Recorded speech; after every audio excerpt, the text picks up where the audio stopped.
friends, it's Miss Becky. Welcome to this special episode of Stick Around. I thought I'd make this video just because a lot of us are having to stay home at Thanksgiving, and I had a really fun idea that maybe you could share with your family over the holiday. As you know, the first Thanksgiving was up in what is now the northeastern part of the United States, and there was a people group that lived up there, an indigenous people group named the Wampanoag people. And as you have probably heard, the Wampanoag people helped the early European settlers who were immigrants and called pilgrims to survive some really hard times. They taught them the Wampanoag people taught them how to fish and how to plant corn and how to survive in this new place. The Wampanoag people, in addition to being very resourceful, were also very creative, and they used symbols, sometimes called pictographs, that would a lot of times represent stories that they told. They were really big into storytelling around the campfire, and that's how they passed on a lot of their stories from generation to generation. Sometimes at Thanksgiving, you'll hear stories about your family that were passed on from generation to generation too. So I thought it'd be a fun idea to make some story stones together, and we could use some of the symbols that the Wampanoag tribe and other Native American tribes used to create our story stones. And then maybe you can use them to tell stories around your Thanksgiving table this holiday. So really all you need to create your story stones is to find about maybe a dozen stones that look similar. They can be different colors as long as you can see the symbol on the stone that you're going to draw. I've got about a dozen here. They are going to need to be fairly smooth so that you can write on them, but they can be any size, of course. Small or large, and I just happen to be able to find these in my garden, but you can also go for a hike and maybe find some by a stream. There's lots of places where you can find smooth stones out in nature.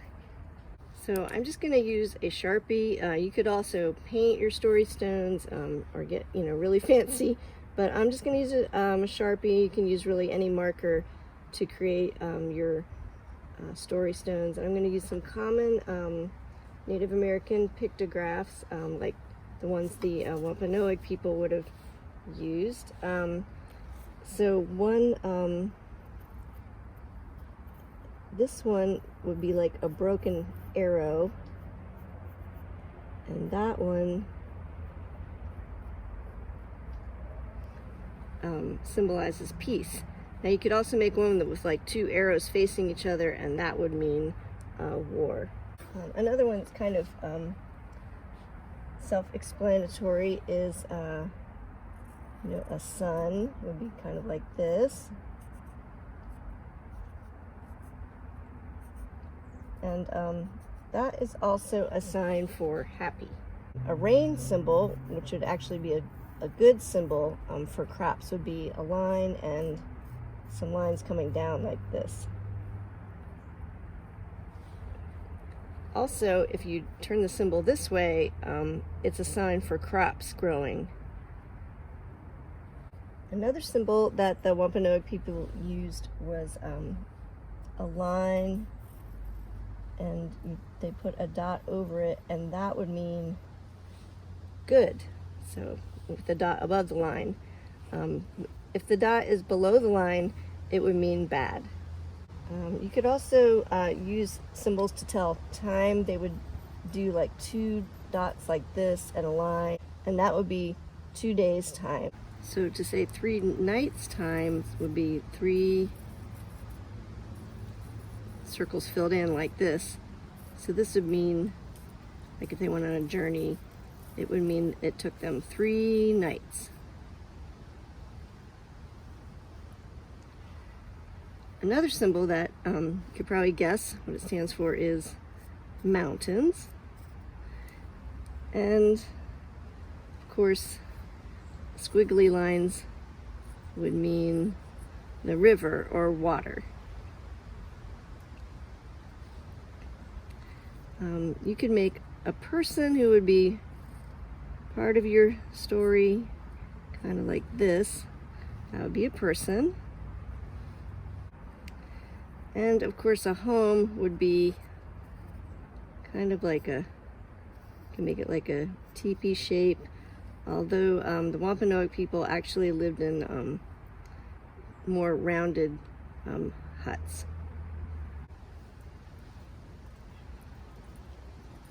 If arrows are crossed like this, that actually meant friendship.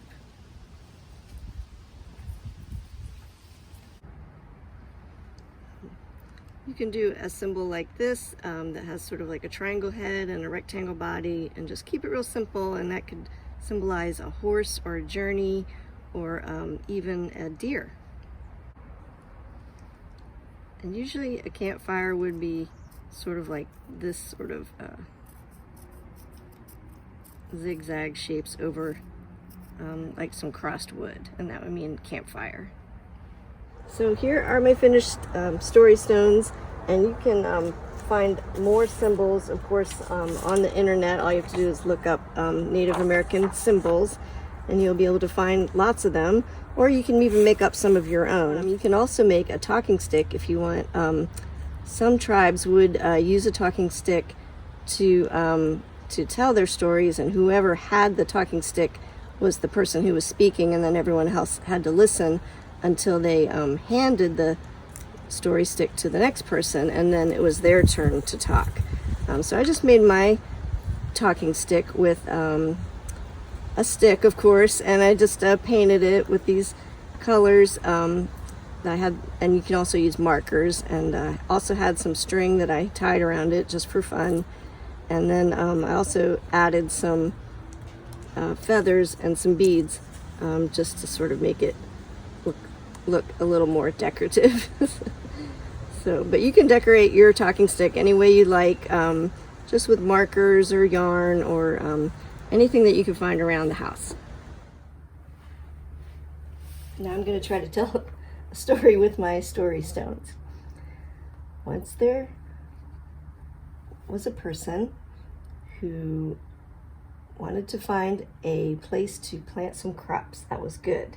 So they traveled a long way on horseback, and it took them a long time. It took them 2 days and 3 nights. And he had to go over the mountains, and along the way he had to stop and camp and make a campfire. And then he finally found a place by the river on the other side of the mountains that was nice and flat, and he thought this would be a good place to plant some crops. And then it rained, but then the sun came out, and the crops grew, and he was very happy. I hope you have fun making story stones and telling stories around your Thanksgiving table, maybe using a talking stick, or at least just taking turns listening to one another and having fun together. I'll see you next time when we have another special episode of Stick Around in December. Bye!